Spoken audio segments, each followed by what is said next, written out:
Today's review comes from Birmingham Brewery Glasshouse and their Sakura IPA. But what's it going to be like? Keep watching to find out.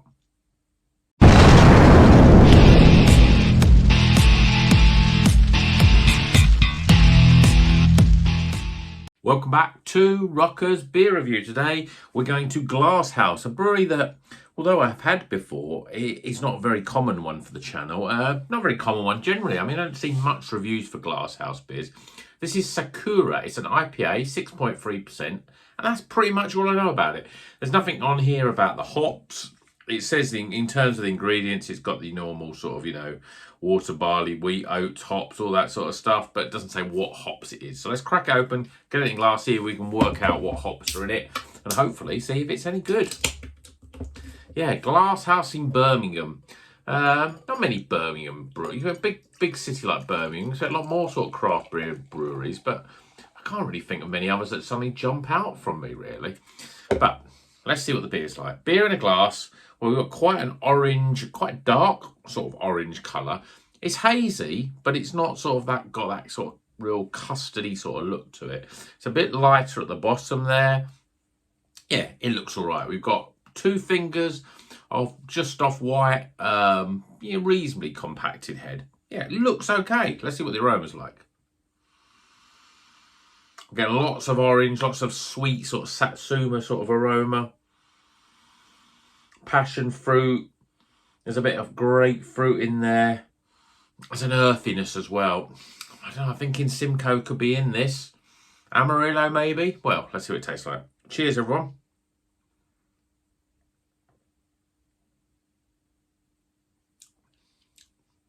It's juicy. There's a nice level of sweetness. It's got a nice soft body. Yeah, it's pretty good. I would definitely say that if I'm thinking about the hops in this, that Amarillo, Simcoe, maybe a bit of Citra. It's a very sort of orange, passion fruit sort of led beer. I'm not really picking up much else. Not much in the way of other tropical stuff. A little bit of mango maybe as well. But there's not much in the way of citrus, really. There's not much lemons and limes. I say no citrus. When I think about citrus, I think of lemon, lime and grapefruit. But of course, orange is a citrus fruit. When I think of tropical stuff, I think of mango and I think of pineapple and papaya. But of course, passion fruit is a tropical sort of fruit. But I suppose those are the sort of big tropical flavours, and the citrus for me is all about the zest and the lemons and the limes and the grapefruit. But this is orange and passion fruit are the big flavours here. And to be honest, it's one of those sort of it's the flavour that you think, yeah, it's either that or it's something more tropical or it's something more citrusy. They're the 3 sort of main groups, but the sort of orangey passion fruit flavours. And I always find passion fruit and orange are interchangeable, really. I mean, some people might taste this and go, yeah, lots of orange, and they might not mention passion fruit. And other people might say, yeah, a lot of passion fruit and not mention orange. But for me, they're very interchangeable in terms of flavours. Yeah, it's a very drinkable beer. It's a little, I think what makes it for me is there's a real nice sweetness. And then on the back end, you get a little bit more dry earthiness come through. And that gives you sort of like, oh, I've still got that sweet tang sort of twang in my mouth. And I think, oh, but there's that dryness comes in. And you think, oh, God, I'm trying to drink it again. And it creates a very sort of Moorish quality. I love that in a beer, that sort of flavour that's just like, you just want to keep tasting it because it just tastes really good. But the orange, sweet orange, passion fruit, I'm waiting for something else. Yeah, there's the earthiness is there in the back and the dryness a little bit on the back, but I just want something more. I want a little bit more sharp bitterness from grapefruit, or I want a little bit more zestiness from sort of lime and lemon. I'm not really picking up anything else unusual. There's nothing, I say unusual, but a little bit different from those tropical citrus sort of flavours in terms of what you get, say, with New Zealand hops. There's none of that sort of flavour coming in. I'm not getting grape and gooseberry and kiwi, melon, those sort of flavours at all. Orangey passion fruit, a little bit of earthiness. It's definitely got, I'm sure it's, I would put, I don't know if I'd say I'd bet my life on it, but I would certainly bet more than 50-50 this has got a Simcoe in it. But what else? Maybe some Galaxy, maybe Citra, but Amarillo maybe is another one. I don't get Amarillo that often, but it always very sort of orange in its vibe that it gives off. But it's a nice soft body. It's got, I won't say creamy, it's still quite light, but it's got a nice soft body. And I think it's a very good, well put together beer. A bit different than some of the sort of, the sort of custardy sort of beers that we get. It's much more, it's similar, I suppose, to the recent, it's a better beer, but it's similar to the Neon Raptor, the Groundhog Day one, the Bill Murray one. That was a very much on this sort of spectrum of flavour. But this one's got no nasty sort of different flavour in it. It's got a really good body.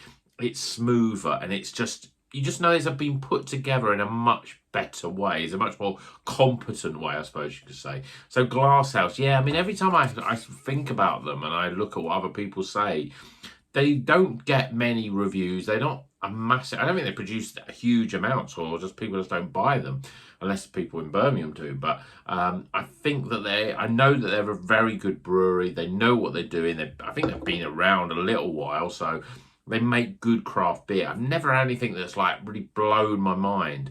They're not up there with the likes of, Verdant and Daya and Polly's and Track and those sort of breweries, but they definitely make they're very competent brewer. They make good craft beer. So Sakura by Glasshouse. Interesting to know if you've had anything recently from Glasshouse. Is this a brewery that for some reason, maybe Trembling Man is where I buy a lot of my beers from, don't get as many of these in, but it's a lovely looking cover. You got this sort of blossom, I suppose you would call that, but it's a nice sweet orange passion fruit themed flavored even beer, and it smells nice. It's got a soft body. It's sweet, but not overly sweet. It's got the sweetness of it is one of its sort of big redeeming sort of flavors, really.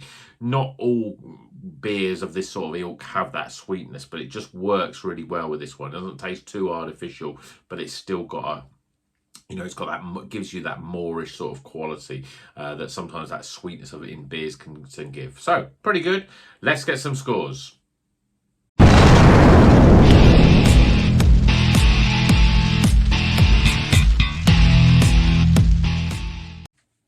Okay, the scores are in for Sakura. Very Japanese sort of name, I suppose you would say. It's a 6.3% IPA. We don't know what's in it, but I'm guessing Amarillo and Simcoe. They're my two sort of my big guesses, are really. From Glasshouse, based in Birmingham. Not bad at all. Let's go through the scores. Starting with aroma. Appearance. Flavour. Value for money, overall experience, and that gives a recommended, bit of the higher end, not quite highly recommended, but still a very good, competent beer, and a total score of, another good review, I think, another good beer for the review. Hope you've enjoyed this channel. I don't always say this at the end of my channels, but please like and subscribe. A lot of YouTubers will say that. Like and subscribe, kick the thumbs up, get the notification bell. You know what to do. You're a YouTube watcher. You know how it all works. So if you can do that, it really helps the channel. Obviously, I really appreciate comments. I don't get that many comments these days. So if you want to comment on the channel, let me know what beers you're drinking, what stuff that I should be drinking. It really helps me sort of do some of the reviews that maybe you're looking at some beers, but you want a reviewer to sort of give you a second opinion of it. Really interested to see what's been hot for you this year in 2023. Let me know in the comments everything that you're drinking and what I should be drinking. And until the next review, you know what you're going to do. Keep on rocking.